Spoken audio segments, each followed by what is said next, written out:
अभयारण्य, व्याघ्र प्रकल्प, राष्ट्रीय उद्यानं वाचताना असं वाटतं की चला सगळं पाठ झालंय, सोपं तर आहे.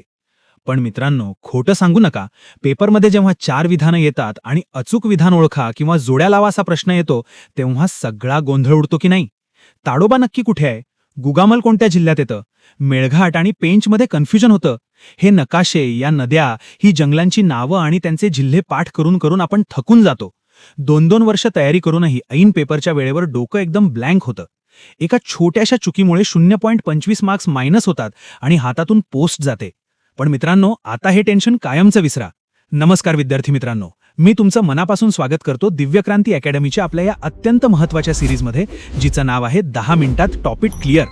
या सिरीजमध्ये आपण परीक्षेला येणारे अवघड, किचकट आणि सतत कन्फ्यूज करणारे टॉपिक्स अगदी हसत खेळत, साध्या बोलीभाषेत आणि गोष्टींच्या रूपात डोक्यात फिट करणार आहोत. आजचा आपला टॉपिक आहे एमपीएससी आणि यूपीएससी प्रिलिम्सचा अगदी gold topic, national parks and wildlife sanctuaries, राष्ट्रीय उद्याने आणि अभयारण्य. आज आपण अशी एक भन्नाट गोष्ट ऐकणार आहोत की रात्री 2 वाजता झोपेतून उठून जरी कोणी तुम्हाला विचारलं तरी तुम्ही अगदी अचूक उत्तर द्याल. तयार आहात सगळे? चला तर मग वही आणि पेन बाजूला ठेवा आणि सुरू करूया 10 मिनिटात टॉपिक क्लिअर. मित्रांनो, मला माहिती आहे, जसजशी प्रिलिम्सची तारीख जवळ येते तसतशी विद्यार्थ्यांची धडधड कशी वाढते. लायब्ररीत बसून रात्र रात्र जागून आपण नकाशे पाठ करतो. भूगोलाचा अभ्यास करताना हे सगळं डेटा आणि फॅक्ट्स लक्षात ठेवणं किती कठीण जातं हे मी एका शिक्षकाच्या नजरेतून आणि एका विद्यार्थ्याच्या भूमिकेतूनही अगदी जवळून पाहिलंय. कारण एका मार्काने पोस्ट जाते किंवा हुकते, हे दुःख खूप मोठं असतं.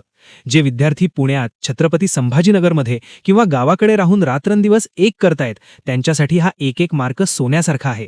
पण एक गोष्ट कायम लक्षात ठेवा, एमपीएससी किंवा यूपीएससी या स्पर्धा परीक्षांमध्ये नुसती गधेड मेहनत म्हणजे हार्डवर्क करण्यापेक्षा स्मार्ट वर्क करणारा विद्यार्थी नेहमी बाजी मारतो. आपल्याला फक्त पोपटपंची करायची नाहीये. आयोगाला तुम्ही किती तास वाचला याच्याशी काहीही घेणं देणं नाहीये. आयोगाला फक्त योग्य उत्तराच्या गोल केलेल्या वर्तुळाशी मतलब आहे. आणि ते योग्य उत्तर येण्यासाठी आपल्याला गोष्टींच्या रूपात ट्रिक्स वापरून अभ्यास करायचा आहे, जेणेकरून परीक्षेच्या त्या 1 तासात त्या प्रचंड प्रेशरमध्ये आपल्याला काहीही आठवायला वेळ लागू नये. महाराष्ट्रात प्रामुख्याने 6 राष्ट्रीय उद्याने आणि 50 पेक्षा जास्त महत्त्वाची अभयारण्य आहेत. आता हे सगळं लक्षात कसं ठेवायचं? तुम्ही म्हणाल, सर 50 नावं कशी पाठ करणार? काळजी करू नका. सर्वात आधी आपण जे 6 नॅशनल पार्क्स आहेत ते एका साध्या आणि एकदम गावरान बोलीभाषेतल्या गमतीदार गोष्टीतून क्लिअर करू. आता पुढची 4 ते 5 मिनिटं तुमचं लक्ष स्क्रीनवरून अजिबात हलता कामा नाही बरं का.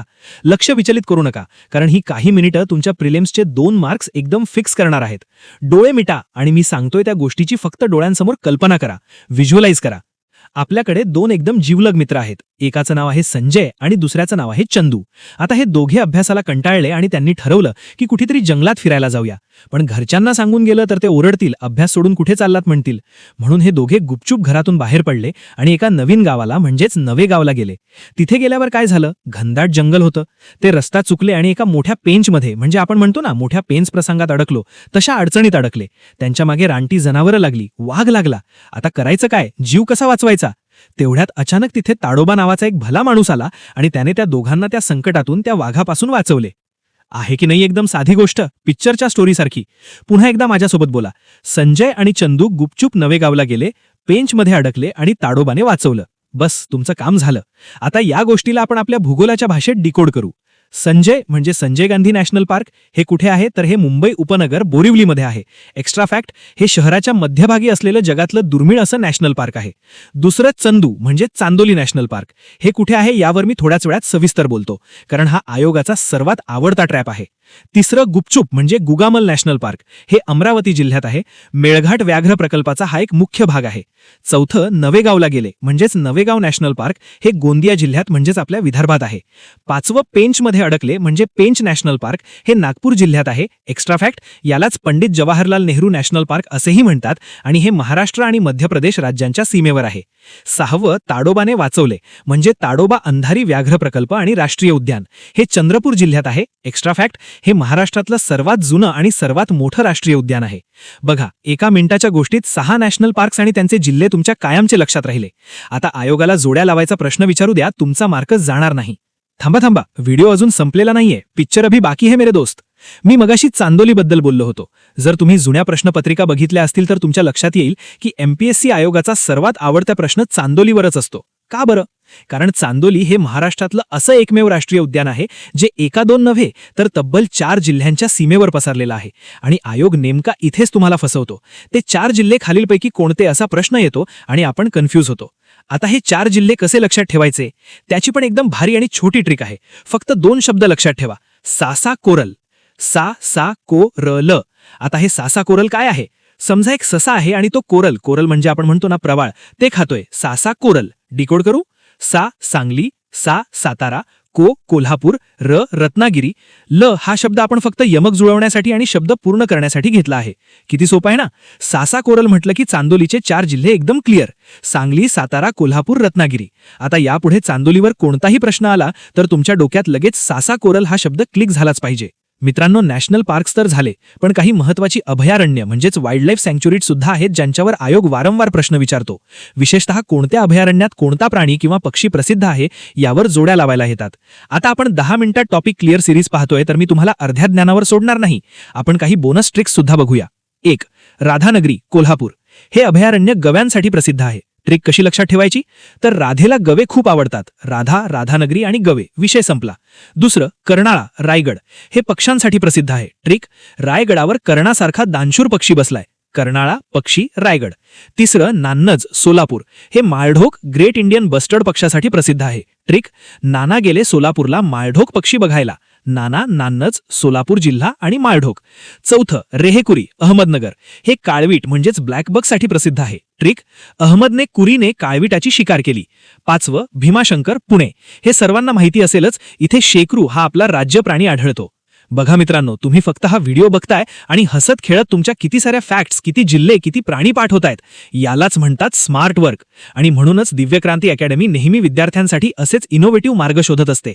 चला, आता वेळ न घालवता पटापट 1 मिनिटाची क्विक रिव्हिजन करूया. स्क्रीनकडे बघू नका, डोळे बंद करा आणि माझ्यासोबत आठवा. गोष्ट काय होती आपली? संजय आणि चंदू गुपचूप नवेगावला गेले, पेंचमध्ये अडकले आणि ताडोबाने वाचवलं. 1. संजय म्हणजे संजय गांधी, मुंबई. 2. चंदू म्हणजे चांदोली, सासा कोरल, सांगली, सातारा, कोल्हापूर, रत्नागिरी. 3. गुपचूप म्हणजे गुगामल, अमरावती. 4. नवेगावला गेले म्हणजेच गोंदिया. 5. पेंचमध्ये अडकले म्हणजेच नागपूर. 6. ताडोबाने वाचवलं म्हणजे ताडोबा, चंद्रपूर. आणि अभयारण्य कोणती? राधेला गवे आवडतात, राधानगरी. कर्णासारखा पक्षी, कर्नाळा. नाना गेले सोलापूरला, नान्नज, माळढोक. झाले का सगळे नॅशनल पार्क्स आणि त्यांचे जिल्हे तोंडपाठ? मला खात्री आहे की आता आयोगाला कसाही कितीही फिरवून प्रश्न विचारू द्या, दिव्यक्रांती अकॅडमीचा विद्यार्थी इथे अजिबात चुकणार नाही. मित्रांनो, भूगोल असाच गोष्टींमधून, नकाशांमधून आणि ट्रिक्समधून शिकायचा असतो. रट्टा मारून भूगोल कधीच समजत नाही. मला पूर्ण खात्री आहे की आजचा हा प्रिलिम्सचा गोल्ड टॉपिक तुमच्या डोक्यात कायमचा फिट झाला असेल. आपल्या 10 मिनिटात टॉपिक क्लिअर या सिरीजचा हाच एकमेव उद्देश आहे की तुमचा मौल्यवान वेळ वाचावा, परीक्षेच्या वेळेचं कन्फ्युजन दूर व्हावं आणि तुमचा कॉन्फिडन्स वाढावा. जर तुम्हाला ही ट्रिक खरोखर आवडली असेल आणि तुमचा भूगोलाचा अभ्यास थोडा जरी सोपा झाला असेल तर या व्हिडिओला आत्ताच्या आत्ता लाईक करा. खाली कमेंटमध्ये मला नक्की सांगा की पुढचा कोणता अवघड वाटणारा टॉपिक तुम्हाला या सिरीजमध्ये हवा आहे. मग तो इतिहास असो, पॉलिटीची कलमे असोत वा इकॉनॉमिक्सचे कन्सेप्ट्स असोत. मी त्यावर अशीच साधी सोपी ट्रिक घेऊन नक्की येईन. तुम्ही आपल्या दिव्यक्रांती अकॅडमीच्या चॅनलवर नवीन असाल तर सबस्क्राईब करायला विसरू नका आणि बेल आयकॉन नक्की दाबा म्हणजे पुढच्या व्हिडिओचं नोटिफिकेशन तुम्हाला लगेच मिळेल. पुन्हा भेटूया पुढच्या व्हिडिओमध्ये एका नवीन आणि भारी ट्रिकसोबत. तोपर्यंत अभ्यास करत राहा, स्वतःच्या कष्टांवर आणि स्वतःवर विश्वास ठेवा. यश तुमचंच आहे. जय हिंद, जय महाराष्ट्र.